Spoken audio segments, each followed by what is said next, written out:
ನಮಸ್ಕಾರ. ಮಾನ್ಯ D V ಜಿಯವರ ಮಂಕುತಿಮ್ಮನ ಕಗ್ಗದ ದಿನಕ್ಕೊಂದು ಕಗ್ಗ ಸರಳ ತಾತ್ಪರ್ಯದೊಂದಿಗೆ ನಾನು ಕರುಣಾಕರ ಬಳಕೂರು.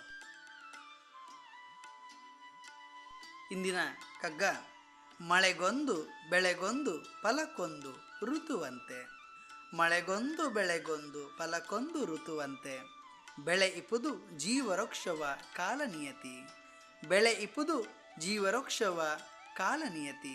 ತಿಳಿവും ಒಳ್ತುನುಂ ವಿರಕ್ತಿಯುಂ ಮುಕ್ತಿಯುಂ. ತಿಳಿവും ಒಳ್ತುನುಂ ವಿರಕ್ತಿಯುಂ ಮುಕ್ತಿಯುಂ. ಗಳಿಗೆ ಸೇರಿದ ಅಂದು ಗಳಿಗೆ ಸೇರಿದ ಅಂದು ಮಂಕುತಿಮ್ಮ.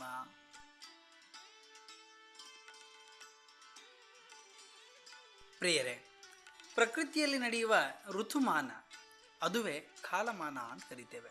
ಕಾಲವನ್ನು ಮೀರಿ ಬದುಕಲು ಸಾಧ್ಯವಿಲ್ಲ. ಎಲ್ಲವೂ ಕಾಲವೇ ನಿರ್ಣಯಿಸುತ್ತೆ ಅನ್ನೋದು ಸತ್ಯ. ನಾವು ಏನು ಅಂದುಕೊಳ್ಳುತ್ತೇವೆಯೋ ಅದು ಭ್ರಮೆ. ಇತ್ತೀಚಿನ ದಿನಗಳಲ್ಲಿ ನಾವು ನೋಡಿದ್ದೇವೆ. ಏನೆಲ್ಲ ಕನಸುಗಳನ್ನು ಕಟ್ಕೊಂಡಿದ್ವಿ ನಾವು. ಒಂದು ಒಳ್ಳೆ ಮದುವೆಗೆ ಹೋಗಬೇಕು, ಇನ್ನೊಂದು ಕಡೆ ಗೃಹ ಪ್ರವೇಶ ಇದೆ, ಇನ್ನೊಂದು ಕಡೆ ಟೂರ್ ಹೋಗಬೇಕು, ಹೀಗೆ ಬೇರೆ ಬೇರೆ ಪ್ಲ್ಯಾನ್ಗಳನ್ನು ಮಾಡ್ಕೊಂಡಿದ್ವಿ. ಆದರೆ ಆ ಎಲ್ಲ ಯೋಜನೆಗಳನ್ನು ಈ ಪ್ರಕೃತಿ ಬುಡ ಮೇಲೂ ಮಾಡಿಬಿಡ್ತು. ಅಂದರೆ ಕಾಲವೇ ಇನ್ನೊಂದು ರೀತಿಯಲ್ಲಿ ನಿರ್ಣಯವನ್ನು ಮಾಡಿರ್ತದೆ. ನಮ್ಮ ನಿರ್ಣಯ ಅನ್ನುವಂಥದ್ದಲ್ಲಿ ಕೇವಲ ಭ್ರಮೆಯಾಗಿ ರೂಪಾಂತರಗೊಳ್ಳುತ್ತದೆ ಅನ್ನೋದು ನಮ್ಮೆಲ್ಲರ ಅನುಭವಕ್ಕೂ ಕೂಡ ಬಂದಿದೆ. ಸೂರ್ಯನ ಮೂಲಕವೇ ಮುಂಜಾನೆ, ಮಧ್ಯಾಹ್ನ, ಸಂಜೆ, ರಾತ್ರಿ ಹೀಗೆ ಸಮಯವನ್ನು ನಾವು ನಿರ್ಣಯಿಸಿಕೊಳ್ತೇವೆ. ಹಾಗೆಯೇ ಮಳೆಗಾಲಕ್ಕೆ ಒಂದು ಋತು, ಬೆಳೆಯುವುದಕ್ಕೆ ಇನ್ನೊಂದು ಋತು, ಫಸಲು ಬರುವುದಕ್ಕೆ ಮಗದೊಂದು ಋತು. ಕಾಲ ನಿಯಮಗಳು ನಿತ್ಯ ನಿರಂತರವಾಗಿ ಬೆಳೆಯುತ್ತಲೇ ಇರ್ತದೆ. ಹಾಗೆಯೇ ನಮ್ಮ ಜೀವನದಲ್ಲಿ ಕೂಡ, ಮನುಷ್ಯನ ಬದುಕಿನಲ್ಲಿ ಕೂಡ ಬಾಲ್ಯ, ಯೌವನ, ಪ್ರೌಢಾವಸ್ಥೆ, ಗೃಹಸ್ಥ, ಮುಪ್ಪು ಹೀಗೆ ಬೇರೆ ಬೇರೆ ಕ್ರಿಯೆಗಳು ನಡೀತವೆ.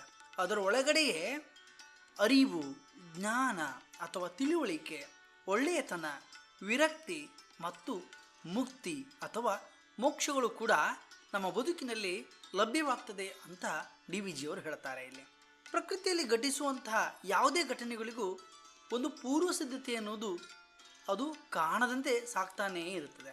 ನಮ್ಮ ಮೇಲ್ನೋಟಕ್ಕೆ ಅದು ಏನೂ ಗೊತ್ತಾಗೋದಿಲ್ಲ. ಗೊತ್ತಾದರೆ ನಾವು ಇನ್ನೇನೋ ಪ್ಲ್ಯಾನ್ ಮಾಡಿಬಿಡ್ತೇವೆ. ಎಲ್ಲವನ್ನು ಕೂಡ ಅಡಿಮೇಲೆ ಮಾಡಿಬಿಡ್ತಾನೆ ಮನುಷ್ಯ. ಹಾಗಾಗಿ ಮನುಷ್ಯನಿಗೆ ತಿಳಿಯದಂತೆ ಎಲ್ಲವನ್ನೂ ಕೂಡ ಈ ಪ್ರಕೃತಿ ಆಗಾಗ ಕೆಲಸವನ್ನು ಮಾಡ್ತಾ ಇರ್ತದೆ. ವಿಜ್ಞಾನ ಕೂಡ ಇದನ್ನು ಒಪ್ಕೊಂಡಿದೆ. ಪ್ರಕೃತಿಯಲ್ಲಿ ಮರಗಿಡಗಳು ಬೆಳೆಯುವ ಫಸಲು ಕಾಲದ ಹತೋಟಿಯಲ್ಲಿದ್ದೇ ಮಳೆಯು ಇಳೆಗೆ ಬಂದು ಭೂತಾಯಿಯನ್ನು ನೀರಿನಲ್ಲಿ ತೋಯಿಸಿ ಹಸಿರನ್ನು ಹೊದಿಸಿ ಫಸಲನ್ನು ಸುಗ್ಗಿ ತುಂಬಿ ತುಳುಕುವಂತೆ ಮಾಡಿ ಜೀವವೃಕ್ಷವು ಫಲ ನೀಡಲು ಕಾಲವನ್ನು ಅವಲಂಬಿಸಿದಂತೆ ಮನುಷ್ಯನ ಬದುಕಿನಲ್ಲಿ ಕೂಡ ಕಾಲವು ನಿರ್ಣಾಯಕವಾದಂಥ ಪಾತ್ರವನ್ನು ಅದು ವಹಿಸ್ತದೆ. ಮನುಷ್ಯನ ಬದುಕಿನಲ್ಲಿ ಪರತತ್ವವನ್ನು ಪಡೆಯಲು ಒಳ್ಳೆಯತನ, ಅರಿವು, ವಿರಕ್ತಿಯನ್ನು ಬೆಳೆಸಿಕೊಂಡಾಗ ಜೀವಾತ್ಮಕ್ಕೆ ಮುಕ್ತಿಯು ಅಥವಾ ಮೋಕ್ಷವು ಫಲ ಕೊಡುತ್ತದೆ ಎನ್ನುವಂಥ ನಂಬಿಕೆ ಅದು ಇಂದು ನಿನ್ನೆಯದಲ್ಲ, ಅನಾದಿ ಕಾಲದಿಂದಲೂ ಕೂಡ ನಮ್ಮ ಪರಂಪರೆಯಲ್ಲಿ ಬಂದಿದೆ. ಆತ್ಮ ಸದ್ಗತಿಯನ್ನು ಪಡೆಯಲಿಕ್ಕೋಸ್ಕರವಾಗಿ ಮೋಕ್ಷ ಸಿಗಲು ಕಾಲ ಅಥವಾ ಪ್ರಯತ್ನಗಳು ಸಂಧಿಯಾದಾಗ ಎಲ್ಲವೂ ಕಾಲದಿಂದ ನಡೆಯುತ್ತೆ ಅಂತ ಹೇಳ್ತಾರೆ. ಹೀಗೆ ನಮ್ಮ ಬದುಕಿನಲ್ಲಿ ಕಾಲವು ವಿಶೇಷವಾದ ಪಾತ್ರವನ್ನು ವಹಿಸಿಕೊಳ್ಳುತ್ತದೆ.